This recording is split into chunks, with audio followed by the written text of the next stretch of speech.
sont représentés, si tous les quartiers sont représentés, donc Thiès est sous cette bâche. Et je vous demande d'applaudir très fort. Comme nous, dans la politique, ce qu'on a l'habitude de voir, c'est des vaches pleines, des cars pleins, ok, des bus pleins. C'est pas ce qui fait voter les gens. Dites aux gens ce qu'ils ont besoin d'entendre. Dites-leur la vérité. La vérité, c'est quoi? On a besoin de parrains.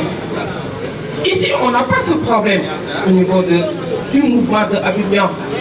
Demandez-nous le nombre que vous voulez, on vous donnera plus que ce que vous avez demandé. Mais le problème, c'est quoi? On va vers des législatives et c'est pas chose aisée, c'est pas facile. On va pas se voiler la face. Sweden, nous avons un départemental, une zone nord, zone nord la fille. On va battre une liste régionale. Donc ce message, je vais lancer un message au président de la République. Sous ces pages se trouve tout Thiès. Si vous décodez ce message, vous comprendrez que toute la population de Thiès demande à ce que ce président, le président Abidjan, notre frère, notre tout, on veut qu'il soit, je ne dis pas député, il ne faut pas être député ou bien non. Il veut représenter la population. C'est nous, la population, qui demandons qu'il soit notre représentant au niveau de l'Assemblée. Parce qu'on veut des députés crédibles. On veut des députés à qui la population peut donner quelque chose. On veut des gens qui ne savent pas. Pas des gens qui ont une liste pour nous talk. Nous ou bien nous à l'Assemblée nationale. Donc, président Abidjan, comme la jeunesse l'a dit, on a décortiqué le message. Tout le monde s'est engagé à vous accompagner pour ces législatives. Et nous sommes prêts à tout faire. Ceci étant, la jeunesse nous appelle à plus d'abnégation. Nous devons aussi liguer net. Nous nous naxant. Nous nous naxant. Nous nous laaj nak am nañ façon ni ku nekk na mais ñu ngi jëm ci combat bu metti. Et aussi dem nak da ngay paré. Il ne s'agit pas de venir là et d'applaudir wax ay kàddu yu neex. Loolu dañuy soumettre dugg ci biir terrain bi liggéey. Qui pour ñu fal ko am na ay sympathisants, am na ay militants, mais aussi on va montrer aux autres Thiessois dans toutes les zones de Thiès, nord, est, ouest, que l'homme idéal pour cette région, je veux dire, c'est le président Abidjan. Et pour nous, on a une opposition jeune. Pouvoir un problème. Parce que l'opposition est jeune. Donc on a besoin de jeunes comme le président Abidjan pour contrer l'opposition dans tout ce qu'ils font. Les présidents, ils ont dépassé l'âge de rivaliser avec cette opposition jeune. Donc nous les jeunes, si on veut prendre notre destin en main, il va falloir mettre dans les postes qu'il faut, les hommes qu'il faut. Et l'homme qu'il faut sur cette base est ce président et le président Abidjan. Maintenant,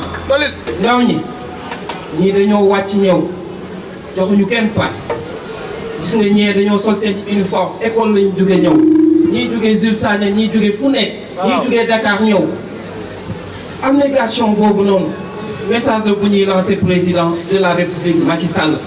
Président ñu ngi lay ñaan nga jëlal ñu suñu président bi teg ko diriger liste régionale waxuñu départementale régionale. Parce que cette jeunesse est prête à l'imposer. Parce qu'on veut prendre Thiès. Thiès, c'est la deuxième ville du Sénégal. Et Thiès manque de tout. Parce qu'on met des hommes à qui la population a tourné le dos. Nit yi nga xamante ni foo leen tudd rek nit ñi ne cam. Kenn bëggu leen. Ah mais président tegal ñu ko ñu bëgg. Et c'est beaucoup demandé. On voit le président Abidjan. Mais là, on vous l'impose, monsieur le président. Ok? On vous l'impose. C'est notre choix. Et ce choix, on va tout faire pour le réaliser. Tout faire. Tôt ou tard. Donc, je vous appelle à plus d'abnégation, à plus de travail, mais à plus d'organisation. maa ngi leen di nuyu ñu fi teew ñëpp ku si nekk tur ak santam tey dama def exprès parce que politique stratégie la wootee jour mercredi yaakaar naa ne ku si nekk xam nañu saa yi ñuy wootee rek jour samedi nañu wootee mais tey yaakaar naa ne tey comme ni ko coordonnateur waxee Thiès yëpp ñoo fi daje.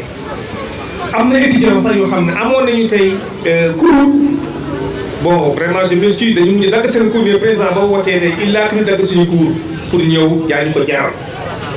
maa ngi remercier d'abord toutes les cellules waxatuma zone nord de la commune de Thiès parce que léegi suñu liggéey dépassé na zone nord am na sax ay centre de formation yoo xam ne ay étudiants yoo xam ne nekkuñu même au niveau département de Thiès mais il fait partie de la région de Thiès ay Mboro feneen ñu ngi fii toog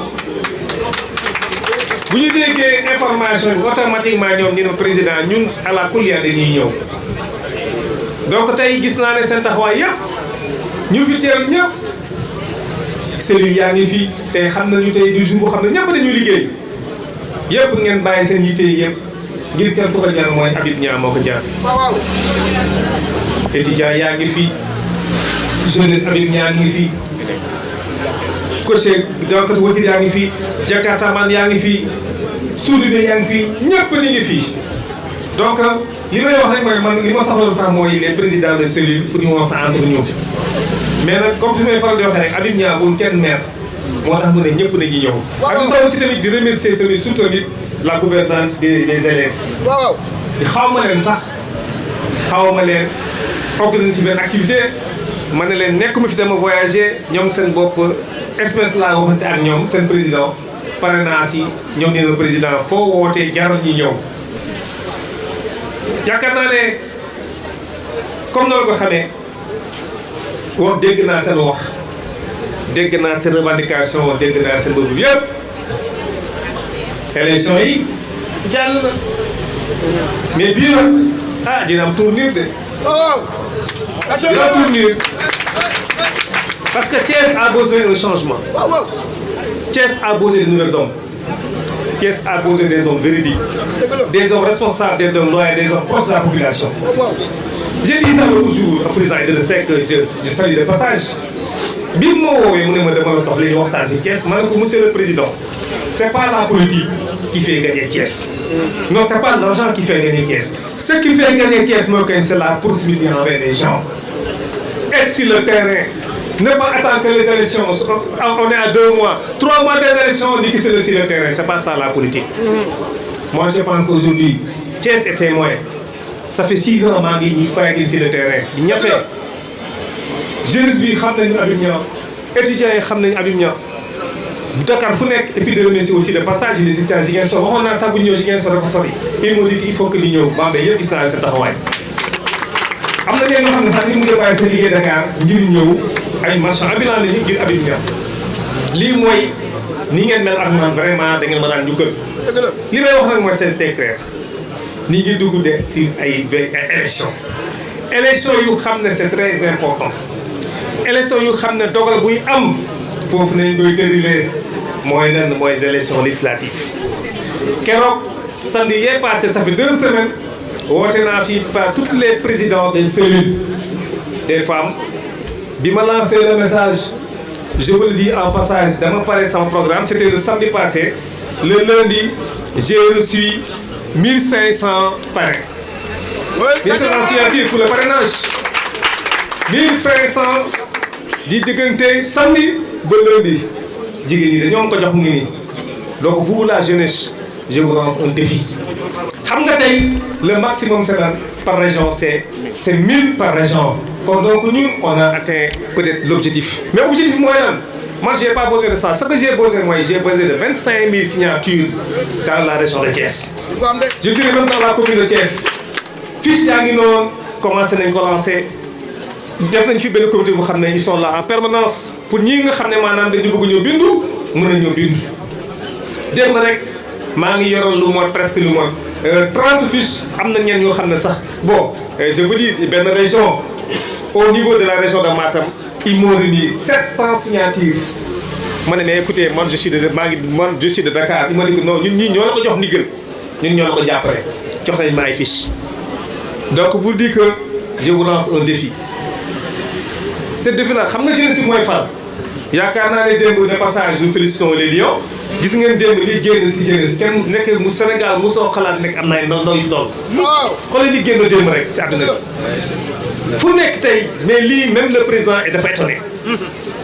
li fi génn démb si wàllu jeunesse gis nga cette jeunesse là ñoom ñooy fal de ak jigéen ñi donc mon frère nañu fexe ñun bu leen sacrifier bu leen fexe seen bu leen mettre en jeu votre avenir bu leen nangoo ko ni leen di nax si ay détails Thiès a tellement de ministres ñu fi jaar y a tellement de DG ñu fi jaar yaakaar naa ne gis ngeen est-ce que gis ngeen seen bopp.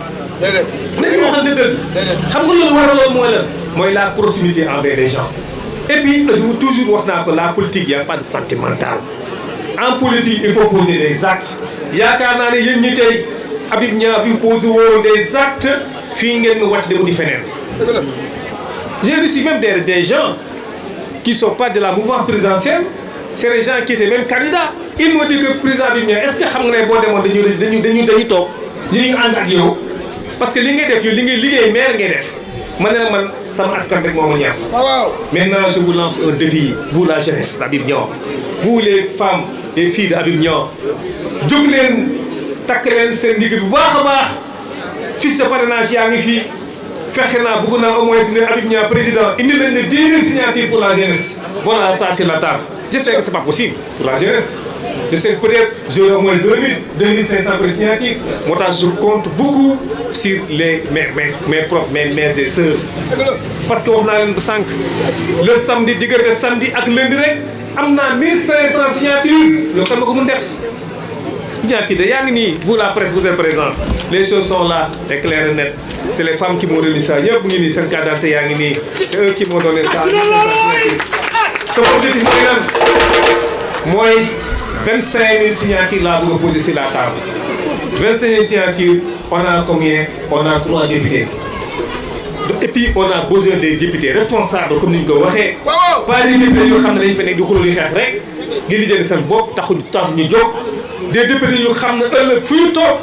étudiants yi seen soxla dina aaju parce que étudiants conditions yu nekk à Dakar c'est difficile c'est crucial da leen di yërëm non man tout le temps je suis avec eux maa ngi leen di seeti man rek ma laaj leen mën nañu wax maa am fit dugg biir université ñëpp teeru ma gis nañ ko parce que même les gens qui sont contre du pouvoir buñ ma gisee ñoom lii yow yaa ko sañu def parce que pourquoi samay rak samay jarbaat nañu am na droit gis lenn loo xam ne doxul mooy ni si sama pied d'édifice je l'ai fait à Cheikh Anta Diop je l'ai fait à Bambey ba crise bi amee taal naa sama oto kenn joxuma dërëm ma taal sama oto dem seen waxtaan amical bi sant yàlla.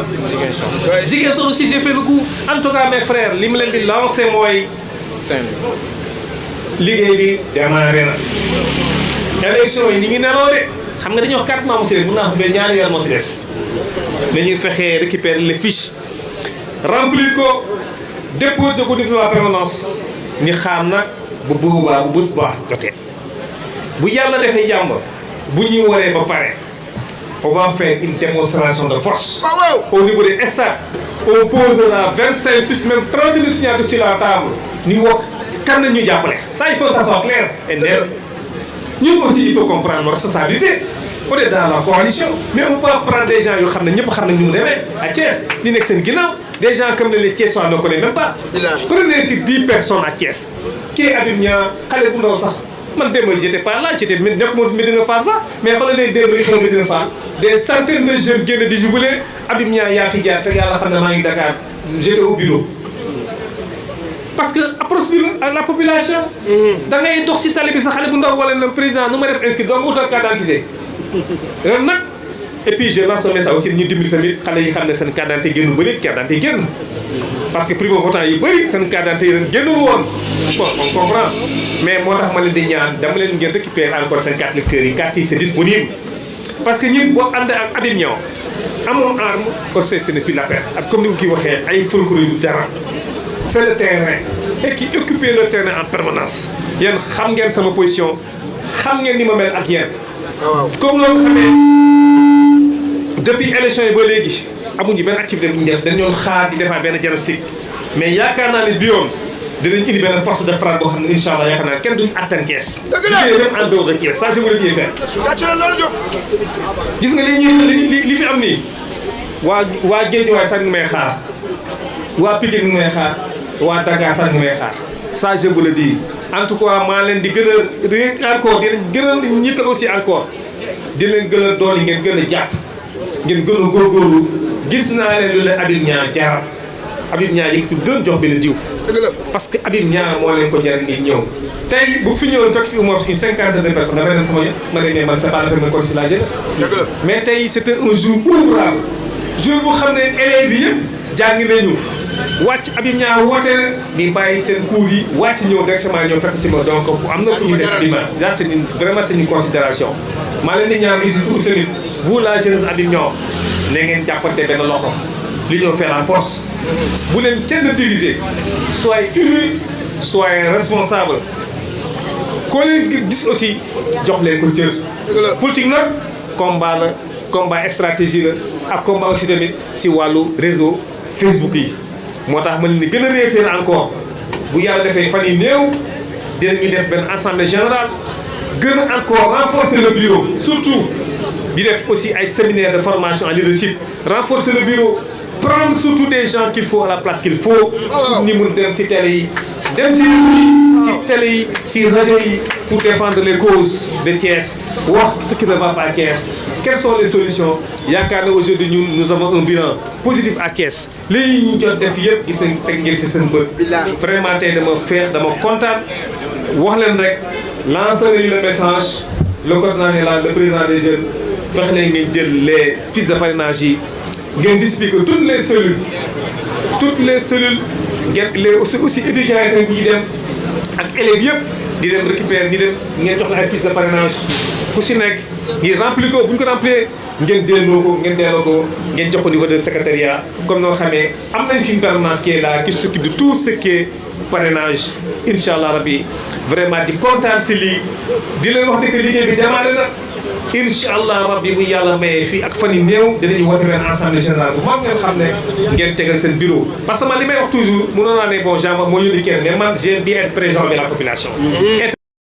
moo tax boo xoolee man aw ma accès difficile étudiant bu bëgg jot da nga may jot jeunesse bu bëgg jot ak ñaan dañ koy jot boo ko jot xanaa mu ngi si liggéey parfois sax man sànni yi xëy man waa yéen xanaa bu ne man fonctionnaire la du ma un commerçant wala un homme d'affaires da ngeen ne heure de travail c'est pas des heures nga xam ne ngeen di woote Habib Niang parce que Habib Niang aussi tamit si li muy liggéey la lii lay suturloo lii lay am di ko indil waa Thiès en tout cas vraiment je vous tiens à vous remercier pour féliciter surtout la jeunesse ngeen gën a góorgóorlu ngeen gën a jàpp ñi fi nekk bu leen nangoo toujours ku leen diviser jàppante leen toujours laay wax et puis aussi aller vers la base en dehors même de Thiès fexe leen ngeen góorgóorlu informer képp ku gisul Habib Niang yaakaar na ne xam nga ce que Habib Niang a fait à Thiès ce qui a fait Habib Niang a fait de Thiès xam ngeen man politique gu mu pour lan pour dund seen kaw dama politique pour lan pour jàppale sama askan mooy kan mooy Sénégal sama askan mooy kan mooy Thiès vraiment di kontaan bu baax di la remercier toutes les cellules présentes toutes les amicales des étudiants des élèves yëpp bu doon ne bu ma juumee damay lim vraiment et puis maa ngi remercier tous les staffs surtout la jeunesse wasalaam jërë ngeen jëf